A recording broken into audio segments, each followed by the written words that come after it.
City corporation এবং জেলা পরিষদে অন্যায়ভাবে প্রশাসক নিয়োগের যে সরকার সিদ্ধান্ত নিয়েছে, আমরা এটা তীব্র প্রতিবাদ জানাচ্ছি এবং আমরা মনে করি যে এটা গণতান্ত্রিক রীতিকে ব্রেক করে সরকার এই কাজটা করেছে।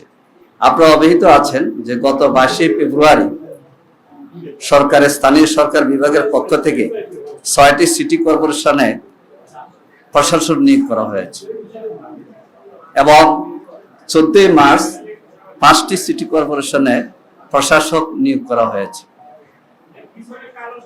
আপনারা জানেন, ইফতার মাহফিলের দাওয়াতের জন্য আমি কিন্তু স্থানীয় সরকার মন্ত্রীর বাসায় গিয়েছিলাম, দাওয়াত দিয়েছি। ওদিন আলোচনায় আমরা বুঝতে পেরেছি যে খুব শীঘ্রই স্থানীয় সরকার নির্বাচন অনুষ্ঠিত হতে যাচ্ছে। আলাপসারিতে এটাই বোঝা গেছে, কিন্তু আমরা এখন দেখতে পাচ্ছি যে জাতীয় নির্বাচন অনুষ্ঠিত হওয়ার পর জনগণের প্রত্যাশা যে স্থানীয় নির্বাচন স্বাভাবিকভাবে হবে, কিন্তু সরকার স্থানীয় নির্বাচনের দিকে না গিয়ে 22 তারিখে 6টি এবং 14 তারিখে 5টিতে প্রশাসক নিয়োগ দিয়েছে। এই প্রশাসক কারা? যারা তাদের দলীয় নেতা করেন, যারা নির্বাচনে হেরেছে। যেমন শফিকুল ইসলাম মিল্টন, তিনি ঢাকা সিটির 15 নম্বর আসনে নির্বাচনে হেরেছেন, তাকে প্রশাসক নিয়োগ করা হয়।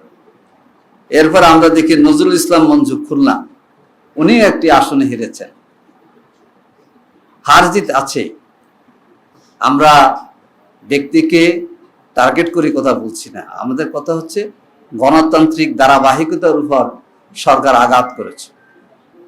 সরকার অপেক্ষা করতে পারত, কারণ গত 17 বছরে 18 বছর যে আমরা আন্দোলন সংগ্রাম করেছি গণতান্ত্রিক প্রক্রিয়াকে সমুন্নত রাখার জন্য, ফ্যাসিস্টদের বিরুদ্ধে যে সমস্ত বিষয়গুলো আমরা তুলে ধরেছিলাম, সেটারই একটা হচ্ছে যে জনগণের মতামতকে তোয়াক্কা না করে দলীয় চিন্তায় চেতনা, দলীয় লোক বসানোর জন্য সিদ্ধান্ত গ্রহণ করা।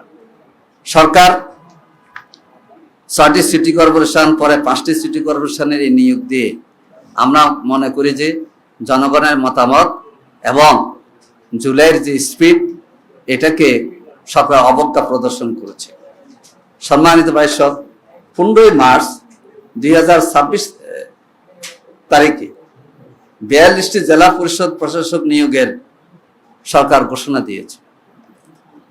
আপনারা জানেন, জামাত ইসলামী 7টি জেলায় নিরঙ্কুশ বিজয় লাভ করেছে এবং 6টি জেলায় 1টি আসন ছাড়া, যেখানে 3 সেখানে 2, যেখানে 2 আসন পেয়েছে।